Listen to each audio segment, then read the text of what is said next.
la Tour, où cet après-midi de 14 h à 16 h, nous avons fait une manifestation en faveur de Yann Lopez, qui a été, comme en principe tout le monde sait, licencié parce qu'il combattait, il combat toujours d'ailleurs la pédocriminalité.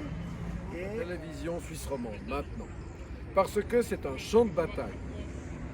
Et en cas de révolution, en cas de guerre, en cas de trouble, un des territoires le plus important pour le combat des idées, c'est la radio-télévision. Et Yann Lopez, qui a travaillé à satisfaction plus de 30 ans dans la radio-télévision suisse romande, à tel point que tout le monde l'appelait à l'interne le papillon, parce qu'il passait de problème en problème et trouvait des solutions à tous les problèmes qui étaient possibles et imaginables, de manière très intelligente. C'est un autiste Asperger hyper doué qui trouvait des solutions que personne d'autre ne trouvait. Donc M. Yann Lopez avait les solutions, c'était le papillon de la radio-télévision suisse romande. Et le territoire super important de la radio-télévision suisse romande est actuellement occupé par des forces ténébreuses, occultes, pédocriminels en réseau organisé. Et j'ai pas peur de le dire, c'est authentifié par plusieurs affaires juridiques en Suisse et à l'étranger, c'est la même chose. Toutes les radios-télévisions du monde entier, la plupart, si ce n'est toutes, sont contrôlées par des réseaux pédocriminels. Et la meilleure preuve, c'est l'affaire Savy en Angleterre. La BBC est contrôlée par des réseaux pédocriminels. L'État profond, l'État occulte, les sociétés secrètes aux États-Unis, Fox News, CNN, tous ces réseaux qui dominent les esprits, qui occupent les esprits de la plupart de la population, sont contrôlés par des pédocriminels en bande organisée, en réseau. Il n'a absolument rien à se reprocher dans ce domaine-là. Il a prouvé par des actes, et il faut juger l'arbre à ses fruits, que son combat est efficace. Et c'est pour ça qu'on a chassé M. Yann Lopez.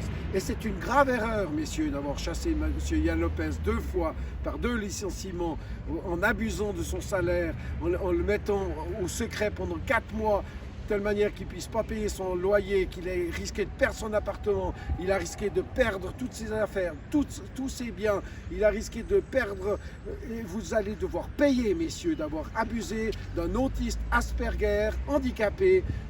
Vous avez cru que vous pourriez l'écraser, vous pourriez le terroriser comme vous faites avec des enfants, eh bien, vous avez trouvé un os. Messieurs, en face de vous, vous avez plusieurs os, vous avez tout un groupe qui soutenons de corps et âme.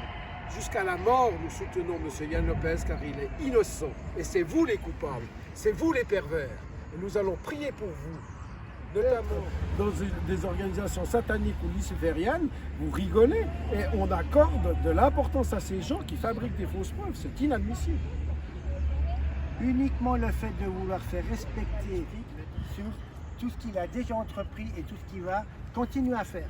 Parce que le problème de la justice, c'est qu'ils veulent essayer de prouver que Yann Lopez va récidiver. Mais toute personne capable de discernement, il n'y a même pas besoin de demander à un expert, parce que la moitié des experts, entre guillemets, ils sont tous fous. C'est que si vous êtes déteneur de la vérité, si vous êtes cohérent jusqu'à votre mort, vous allez toujours la dire. Donc, il va forcément réitérer ce qu'il a fait jusqu'à présent. Donc, il n'y a pas besoin d'expertise qui va nous coûter un bras et qui va payer le contribuable. Nous demandons que M. Yann Lopez bénéficie de la liberté de pensée et de parole. Nous demandons que Julian Assange soit libre de penser, de dire ce qu'il a à dire, des vérités qui nous libèrent tous. La démocratie suisse est à ce prix. Ce n'est pas que c'est un phénomène local genevois. Nous avons le procureur de la Confédération, Michael Laubert. Il y a 4 ans, je lui ai envoyé une lettre. J'ai dénoncé 5 cas de corruption documentés sur Internet avec le numéro de téléphone des victimes de la corruption. Il aurait pu qu'appeler ces gens.